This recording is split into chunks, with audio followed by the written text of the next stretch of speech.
반갑습니다. 한자를 상식으로 해석하는 세트한자연구소 이원율입니다.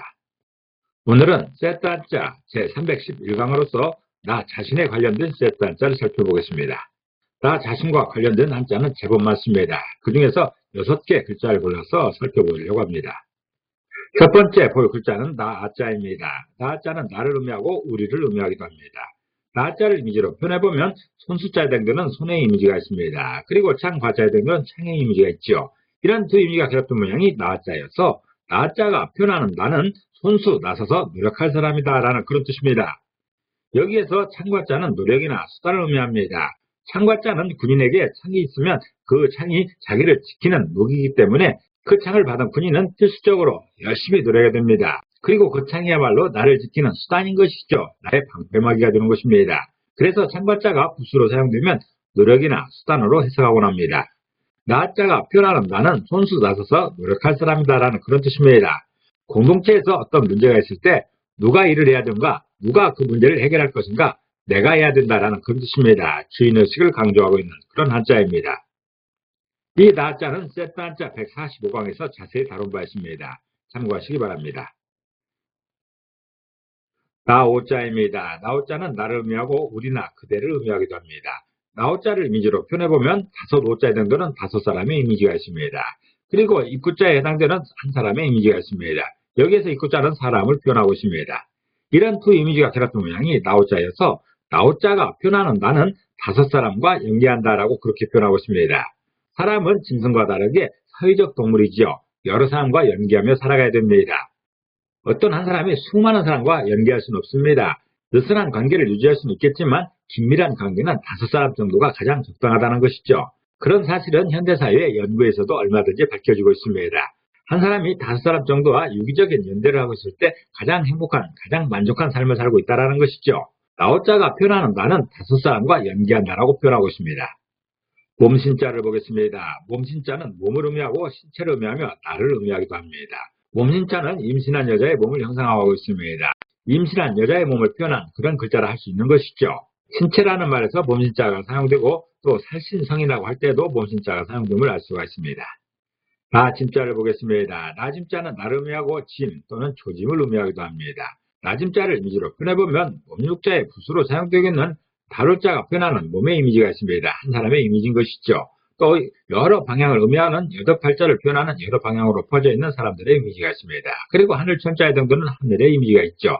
이런 세 이미지가 결합된 모양이 나짐자여서 나짐자가 표현하는 나는 하늘까지 널리 퍼지는 몸을 가졌다라는 그런 뜻입니다.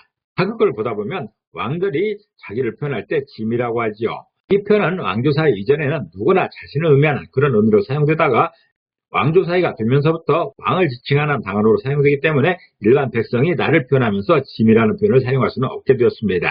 그렇지만 이 나짐자도 나를 의미하고 있는 것이지요. 이 나짐자는 나의 영향력에 관해서 말하고 있습니다. 어떤 한 사람의 영향력이 하늘까지 퍼지는 넓은 영향력을 가졌다는 것이죠. 삼성그룹의 회장이었던 이건희 회장이 말씀하시기를 어떤 한 사람의 인재가 10,000명도 먹여 살릴 수 있다고 했었죠. 어떤 한 사람의 영향력이 10,000명까지도 충분히 커버할 수 있다는 것입니다. 그 한 사람의 영향력으로 온 세계를 뒤덮는 그런 경우도 얼마든지 많이 있죠. 요즘에 보면 우리나라의 BTS가 온 세상에 널리 퍼지는 그런 큰 영향력을 갖고 있음을 볼 수가 있습니다. 이런 경우는 얼마든지 있는 것이죠. 나짐자가 표현하는 나는 하늘까지 널리 퍼지는 몸을 가졌다라는 그런 뜻입니다. 한 사람이 가질 수 있는 최대치의 영향력을 표현하고 있습니다. 자기태자입니다. 자기태자는 자기를 의미하고 나를 의미하며 하늘에 떠있는 별을 의미할 때도 있습니다. 자기태자를 이미지로 표현해보면 모를 사자에 해당되는 뭔가를 모른다는 듯한 이런 이미지로서 깜짝 놀라는 이런 표정이 있습니다. 또 사람을 의미하는 입구자의 이미지로서 한 사람의 이미지가 있습니다. 이런 두 이미지가 결합된 모양이 자기태자여서 자기태자가 표현하는 그 자기는 아무도 모르는 사람의 출현을 말하고 있습니다. 어떤 한 사람의 출현은 미리 정해진 게 아니죠. 그 사람이 태어날 줄은 아무도 몰랐습니다. 그런 한 사람이 태어나서 이 세상의 성인으로 인재로 자라면서 큰 영향력을 발휘하는 것이죠. 자기태자가 표현하는 그 자기는 아무도 모르는 사람의 출현이다 이런 뜻입니다. 여러분이 되었던 제가 되었던 어떤 사람이라도 이 세상에 미리 예고하고 오는 사람은 없습니다. 그 사람의 존재를 아무도 몰랐었는데 어느 순간에 어떤 한 사람이 태어난 것이죠. 아무도 모르는 사람의 출현인 것입니다. 각 사람 모두에게 적용되는 그런 말이라 할 수 있을 것입니다. 이 자기 태자를 좀 더 자세히 설명한 글자가 있는데 바로 임신할 태자입니다. 임신 태자는 몸을 의미하는 다룰자와 자기 자신을 의미하는 자기 태자로 구성되어 있죠. 그래서 임신할 태자가 의미하는 그 임신은 몸에 모르는 사람이 찾아온 것이죠. 이 모르는 사람이 바로 나입니다. 자기 스스로인 것이죠. 한 사람 한 사람의 처음은 엄마의 몸속이 시작인 것이죠. 그 아이가 출현할 거라고는 그 엄마도 몰랐던 것이죠. 아이를 뵌 엄마마저도 그 아이가 누군지를 모르는 것입니다. 태어나 성장하면서 이 아이가 내 아이구나 아는 것이지 그 아이가 누군지 전혀 몰랐던 것이죠. 그것을 표현하는 글자가 바로 임신할 태자입니다. 임신할 태자는 몸에 모르는 사람이 찾아온 것이다 라고 표현하고 있습니다. 성경에 보면 이런 구절이 있습니다. 가인이 여호와 앞을 떠나 나가 에덴 동편 롯 땅에 거하였더니 아내와 동침하니 그가 잉태하여 에녹을 낳은지라. 가인이 성을 쌓고 그 아들의 이름으로 성의 이름을 에녹이라 하였더라라는 그런 구절이 있습니다. 여기에 잉태라는 말이 있죠. 이 잉태라는 말이 바로 아이를 뱉다는 뜻입니다. 이 잉태라는 말은 아이벨 잉자에 아이벨 태자이죠. 그랬을 때 이 아이벨 잉자는 이에 또는 곧 그래서 등의 의미를 가지고 있는 이의 내자와 아들 또는 자녀의 의미를 가지고 있는 아들 자자로 구성되어서 아이가 있다라는 그런 뜻입니다. 비로소 아이를 가졌다라는 그런 뜻인 것이죠. 아이벨 잉자는 비로소 자녀를 가졌다라는 그런 뜻이 바로 아이벨 잉자이고 아이벨 태자는 몸속에 모르는 아이가 있다라는 그런 뜻인 것이죠. 아이벨 잉자는 비로소 아이가 생겼다라는 것이고 아이벨 태자는 엄마의 몸에 내가 있었다라는 그런 뜻입니다. 그래서 엄마의 몸에 내가 있어서 우리 부모님들은 비로소 아이를 가지게 된 것이죠. 그게 바로 잉태입니다. 그 다음 볼 글자는 어리석을 우자입니다. 어리석을 우자는 어리석다라는 의미도 있지만 나를 의미하는 그런 글자이기도 합니다. 나를 낮추어 표현할 때 어리석을 우자를 사용하고 있는 것입니다. 이 어리석을 우자를 인지로 표현해보면 말할 왈자 등등은 말하고 있는 한 사람이 있습니다. 그리고 발자국 유자 등등은 발자국의 이미지가 있고 마음 심자 등등은 마음의 이미지가 있습니다. 이런 세 이미지가 결합된 모양이 어리석을 우자여서 어리석을 우자가 표현하는 그 어리석음은 마음의 흔적을 말하는 것이다 라는 그런 뜻입니다.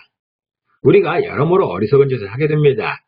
그 중에서 가장 어리석은 것은 내 마음의 어떤 흔적을 스스로 말하는 것입니다. 지난날에 나의 허물을 스스로 말하는 것이죠. 아무도 물어보지도 않았는데 자기 스스로 자기의 허물을 말함으로 인해서 세상 사람한테 자기의 평가를 낮추는 그런 것보다 더 어리석은 일이 어디에 있겠습니까? 어리석을 우자는 마음의 흔적을 말하는 것이다 라고 그렇게 표현하고 있습니다. 이 문제는 솔직한 것과는 다릅니다. 어리석을 우자가 표현하는 그 어리석음은 마음의 흔적을 말하는 것이다 라고 표현하고 있습니다. 정리해 보겠습니다. 나 자신에 관련된 셋다자를 공부했습니다. 그 중에서 첫 번째 본글자는 나자이죠. 나자가 표현하는 나는 손수 노력하는 사람이다 라는 그런 뜻입니다. 다시 말해서 스스로 공동체 문제를 해결하는 주체적인 사람이 바로 나다라는 그런 뜻이죠. 또 나오자가 있었습니다. 나오자가 표현하는 나는 다섯 사람과 유기적으로 어울리는 사람이다 라는 그런 뜻입니다. 나는 사회적 동물이기 때문에 홀로 고독하게 살지 않습니다. 상상차나 유아독존이 아닌 것이죠. 나는 누구와 유기적으로 친밀하게 살아야 됩니다. 그래야 건강하게 행복하게 살 수 있는 것이죠. 그것을 표현하는 글자가 바로 나오자입니다. 나오자가 말하는 나는 사회적 인간으로서 여러 명과 소통하며 살고 있다는 그런 표현입니다. 또 몸신자가 있었습니다. 이 몸신자가 표현하는 나는 임신한 몸에서 비롯되었다는 그런 표현인 것이죠. 다시 말해서 나의 시작은 엄마의 임신한 몸에서 비롯됐다라는 그런 뜻인 것이죠. 나짐자가 있습니다. 나짐자가 표현하는 나는 하늘까지 퍼지는 몸을 가졌다라는 그런 뜻입니다. 나의 영향력이 하늘까지 퍼지는 광대함이 있다라는 것이죠. 다시 말해서 넓게 영향력을 발휘할 수 있는 게 바로 나다라는 그런 뜻입니다. 또한 자기 태자가 있습니다. 자기 태자가 표현하는 나는 아무도 모르게 출현했다라는 그런 뜻입니다. 내가 이 세상에 올 줄은 아무도 몰랐던 것이죠. 다시 말해서 이 세상에 알 수 없었던 존재가 바로 나인 것입니다. 또 어리석을 우자가 있습니다. 어리석을 우자가 표현하는 나는 마음속에 있는 과거의 흔적을 스스로 말한다라고 표현합니다. 다시 말해서 내 허물을 스스로 공개하는 어리석은 존재가 바로 나다라고 표현하고 있습니다.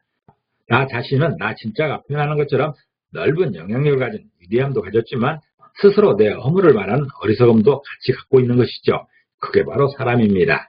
나 아자는 스스로 노력하여 해결한다라는 것으로서 주체적인 나를 의미하고 있습니다. 주체적 존재로서 나를 말하는 것이고 나 오자가 표현하는 나는 다섯 사람과 긴밀하게 교류한다라는 그런 뜻으로서 사회적 존재인 나를 말하고 있습니다. 또한 몸신자는 임신한 사람의 형상을 그린 것으로서 존재의 시작을 말하고 있습니다. 그리고 나 짐자는 넓은 영향력을 말하고 있습니다. 소중한 존재가 바로 나라는 것이죠. 또 자기 태자가 편안한 나는 나의 출현을 아무도 몰랐다라는 것이죠. 출현의 비밀을 말하고 있습니다. 또 어리석을 오자가 편안한 나는 스스로 시행착오를 반복한다라고 말하고 있습니다. 재발등을 찍는 어리석은 존재가 나라는 것이죠. 오늘은 나 자신을 표현하고 있는 6개의 세트 단자를 공부해봤습니다. 나는 주체적인 존재이기도 하고 여러 사람과 어울리는 사회적 존재이기도 하지만 나는 하늘까지도 크게 영향을 미치는 훌륭한 사람이기도 하면서도 아주 어리석은 존재라는 그런 표현도 있었습니다. 오늘은 나 자신을 표현하고 있는 6개의 세트 단자를 공부해봤습니다. 오늘도 평안한 하루 보내시길 기도합니다. 감사합니다.